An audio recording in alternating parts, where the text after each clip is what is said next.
What makes a winning TT? Yeah, Fred, my cat, one of my cats. He came up with that title, so good for him.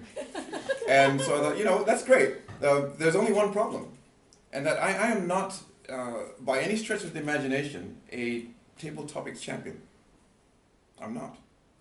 I've done table topics, yes. I've won contests, but I certainly don't consider myself a table topics champion. I won with a combination of luck and more luck. I mean, that's how. And when I thought about it, I thought, that's probably how people win anyway. But it's not just luck and more luck. I think there is a platform for this luck to happen. And so today, I'm going to talk to you about that platform. Okay, so it's going to be about table topics and what makes a winning table topic. And I'm going to talk about the psychology of this, if you guys want that. Okay, now my first question today is, how many of you want to learn something about making a winning table topic today? How many of you want to learn how to do that? Okay? Sure or not? Because, okay, so if you want to, then you can stay. If you don't want to, you're free for 20 minutes to wander around. It's fine. Because we're going to, okay, how many of you want to learn? Yes, I think that's everyone. Did you put up your hand? Oh, put up your hand. So that's everybody now. Yeah. Okay, that's everybody. Now, my question is, how many of you have participated in table topics before? Not necessarily a contest, but done a table topic before. Yes. So is that everybody? Okay. Almost everybody. Okay, fine. Good. So if you participated in table topics before, how many of you have done a contest of some kind before, table topics? So that's now half. Okay, so the others, you still want to learn how to do a winning table topics? Yes. Yeah? Why not? Okay, so my question is, what else do you want to learn about table topics other than the winning part? Just the winning part? Not really. Oh, not really winning. Okay, so what? Prepare. How to prepare? Impression. Content. Okay, so are you saying that you'd like to learn? Are you saying maybe we should review the basics first of table topics, and then we can talk about the psychology of the winning part? Okay, basics then.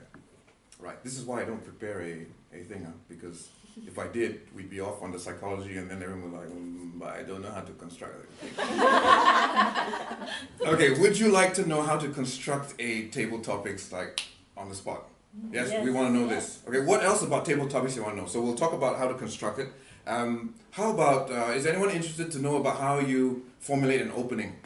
Yes. Right, an opening statement. You want to do that? Okay. How about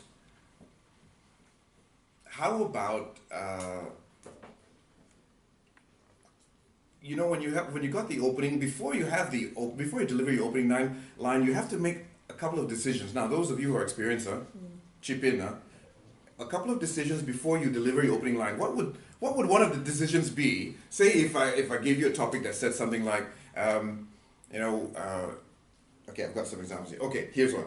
Do violent video games increase violence? Okay, let's say that's the table topic. Fair enough? What are some of the things that you have to answer in your head before you deliver your opening line? Those of you who are experienced, what is like the first thing you've got to decide?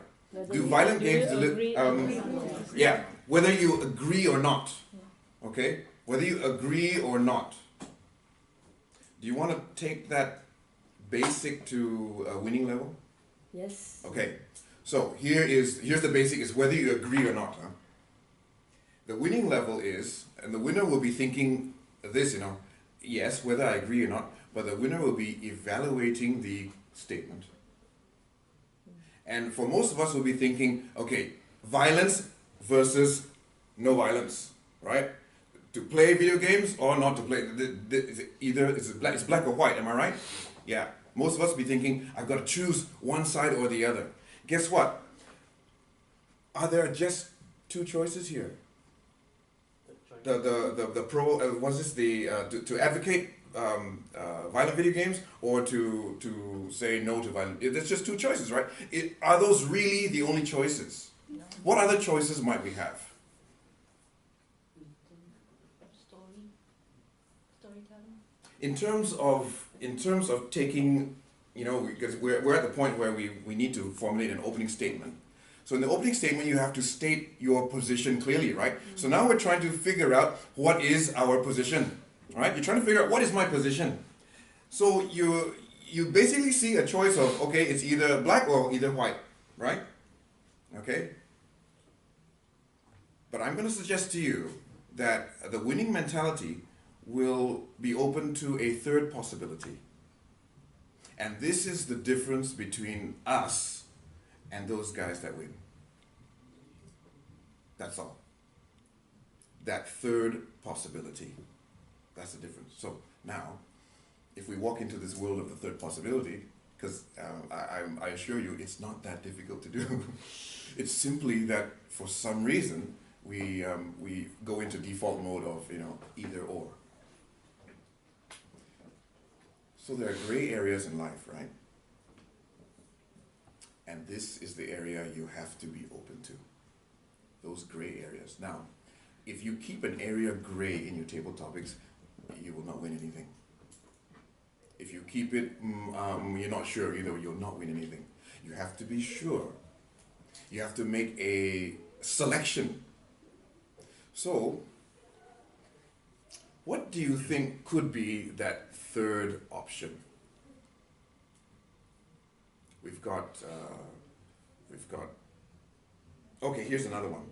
Rich or happy. Here's another. Rich or happy. Rich or happy, right? So you got to choose rich or happy lah. That's what the question is asking for, right? Is it better to be rich or happy? So you got to choose rich or happy. Well, the winners will be thinking, what's my third option here? Any suggestions? Rich and happy. Well, you're mathematicians, huh? If then, else when. Very good. Okay, that's a possibility. However, what would you say if you were a judge, or you're a member of the audience, and of course you're also sort of judging the performance of speakers. When a speaker goes with both options, what is your immediate reaction now, in terms of judging them? Do you think they've chosen the best option? Or do you think, this one took the easy route out? In other words, they've not chosen either. Would that be the impression you get? Okay, you don't want to leave the judges with the impression that you've not chosen either. Okay? I would rule out the and, but you are correct, technically. The and is technically correct, but I would rule out embracing it all. Okay? Wanting it all is never going to win you anything. So I want to be rich and happy. You could argue that, which is actually fair enough. But I would suggest you go with some kind of balance and you put a number to it. Okay? What you are aiming for is what I call the X factor. And the X factor is that magic that makes that winner win. So what you're going for is, you're not going for the typical thing, happy, okay, because everyone's just happy. And you might go, okay, I'm going to be a bit different. Rich! And then that might be quite nice if you can argue that one. That's fine. But if it really were your opinion, what do you think you might say about rich and happy? Would you say you want happiness, but money is also important? Would you say something like that? Yeah, you wouldn't. So just happiness, the money not important? I will say, of course, if I have a choice, then I want both. Okay, if I have a choice, then I want both. Fair enough. Fair enough. Yeah. So we know where she stands, right? So what's important here? What you say, as in, of course what you say is important. Well, what is really important is whether you say something or whether you take a position. Take a position is important. You can take happy, that's fine. You can take rich, that's fine. You can also take what I consider to be the conversational reply, which is actually to me a response rather than a reaction. Reaction is, okay, I choose one or the other. Response is, I understand the question, here's my response. So her response is, if I have a choice, I'd have both. And now we wait for her to say, but if I don't have a choice, I would then, boom. And then we know her position.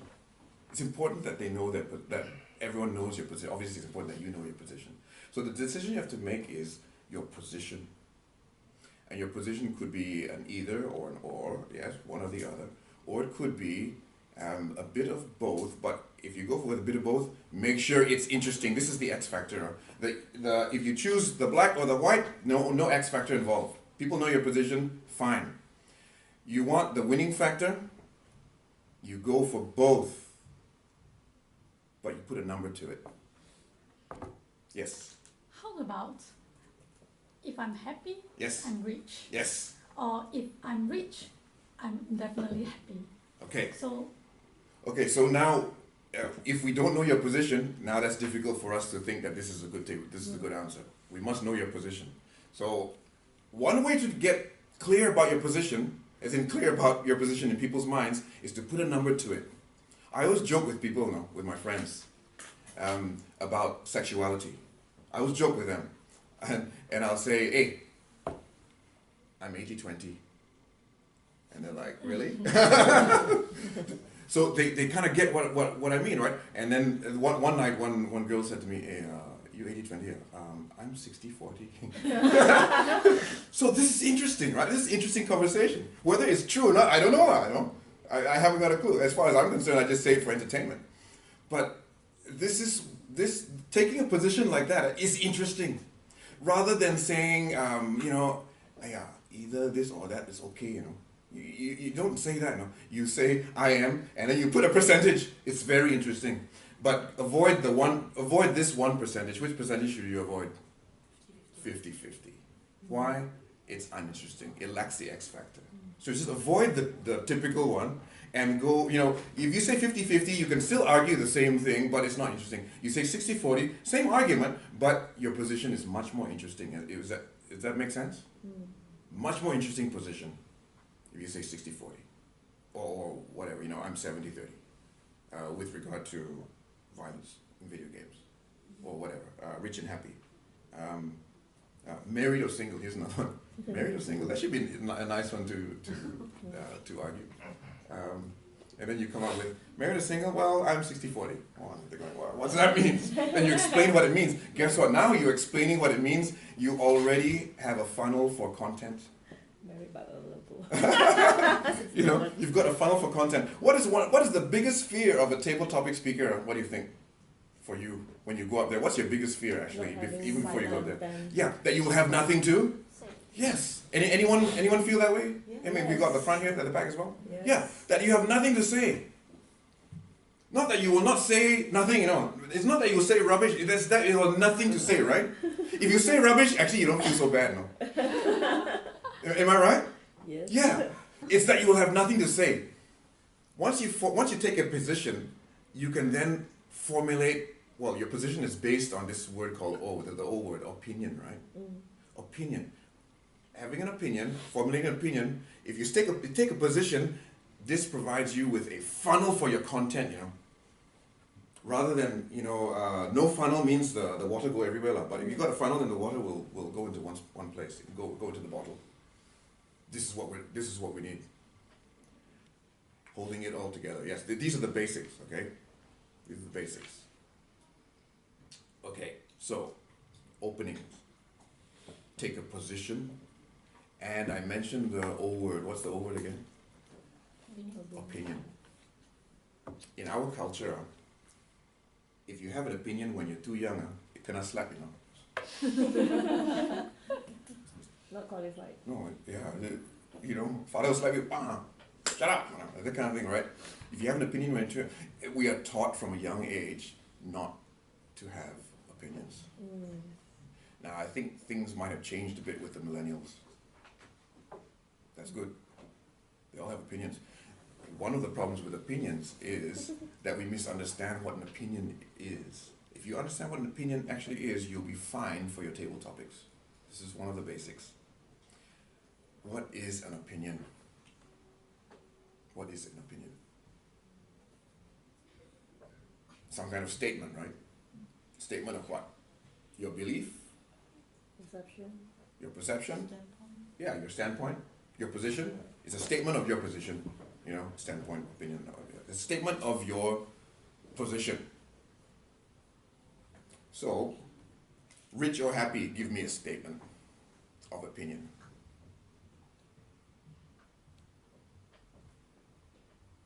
Do you have an opinion about rich or happy? Okay. Yes. If you have an opinion about rich or happy, tell me what it is. In one sentence. Half a sentence.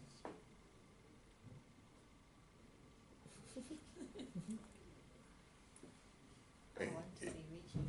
Okay, so your opinion is I want to be rich and happy. Now give me your real opinion now. Real opinion. I want to be rich and happy. Okay? Real opinion at the back. Real opinion. Rich and happy. This is not a table topic, this is just your opinion about rich and happy. What have we got? What's your opinion about rich and happy? I'm just happy. If you have a conversation with friends about rich and happy, would you be able to have that conversation? Yes. You would, right? Okay, so what have we got? I'm just happy. So Rich is happy. There you go. There we know her position. Already, because we know her position, it's interesting. It's also interesting because it's slightly controversial. You know, Rich is happy. You know, there's some people who will disagree with that. So if you have an opinion that someone disagrees with, guess what? It's interesting. I'm not saying that you do some kind of rebellious thing all the time. However, think about it. If you have an opinion that everyone agrees with, it's okay. But if you have one that goes against, and that there will half the audience will disagree with it, and if you can argue that one, that's interesting. So we got Rich is happy, we got Rich and happy. What else have we got? Happy is rich. Okay, happy, yeah, there's wealth in happiness, right? Okay, you can argue this point? Sure. Why not? So these are interesting perspectives. Always state your position. One more thing about opening up is this thing called reframing. The question has come to you, right? Is it better to be rich or happy? What you want to do is not repeat the question verbatim. You all remember the diskette those days? Who remembers diskettes? Verbatim, right? Yeah. Yeah, you know what verbatim means, huh? Word for word. Huh? That means perfect copy. That's why it's called verbatim. Oh. Yeah, so you don't necessarily want to repeat the question verbatim because it doesn't show that you understand the question. If you repeat it verbatim, it just shows that you can this is what, 18 is it? 19. 19, okay. 1 minute. Oh, we have 5 minutes now. Spare. You want to reframe the question. State the question in a way that you understand it for your purposes. For your purposes. So the question, it might not be a question, it could just be a statement, rich or happy. That could be the statement. You have to then formulate a question or, formulate a statement in which you will then address. So, you could say, is it better to be rich or happy? So regardless of what the statement was, you could say, is it better to be rich or happy? So if the statement was married or single, so then you reframe it a little bit. You say, is it better to be married or single? Now, people don't know your position yet, but they get a sense that you understand the issue. They get a sense of that. You've reframed it and you've stated it, and the fact that you have processed data means you've bought yourself a little bit of time and you've already started the process of content. Okay? Is it better to be married or single? I would go 70-30 with this one. And then you explain which side 70, which side 30. It's okay, no? Because there's always pros and cons. There's never like one side is wrong, one side is right. If you take that position, it's difficult. So this is stopping time, isn't it? I got 5, is it? 5 minutes. Okay. So I'll move on to this bit. So that's opening. Lots to think about with the opening. A winning table topics are, a table topics is essentially 2 things, plus 1, 2 plus 1. Okay, the 2 things would be, and on my first slide I have style, style number 1. What's the next one? To go style, ma, the yin and the yang. Style and? The content, the substance. Style and substance. You might even get a question, style versus substance. Then you reframe, which is better, style or substance? So now you have something you can answer. Anyway, style and substance, these are the two things that constitute your table topics. How you deliver and what you say. All right? The how you deliver, you're not so worried, right? It's the what you say. Now, the X factor is in both. There are two X factors here. X factor means the magic to win. With the style, it's about having the energy of, and the word I would use is excitement. When you're excited about whatever it is that you're going to talk about, you are winning on the style front. Yes. Style is not about, if that is you, that's fine, but it is about excitement. You have to be excited. Sifong, you come and do it. That's fine. But if you are not excited, you do this so people will know, right? Yes. Yes, it is about being excited. How you get there, that one is the topic for a different discussion. But get excited, right? Get excited when you're up here. And then that's the style part. That'll take care of the style part. Then you've got the substance part. Okay, I'll give you a quick substance basics. PREP. Okay? Prep. It stands for something, as all things do in Toastmasters. All 4 letters, words in Toastmasters stand for something. You notice it. Sometimes got longer ones, but anyway. P, okay? Point. That's your position. Your point or your position. That's the P. Your position. R, your reason. E, the explanations or examples or the stories. So that's the E, okay? Your anecdotes, your stories, things to support the reason why you've taken that position. And then we end with P, position again. So you to conclude, you restate your position. I think being married is great 30% of the time. And let me tell you why. Okay? Well, now interesting already, right? And it's very easy to formulate a statement like that. Yes.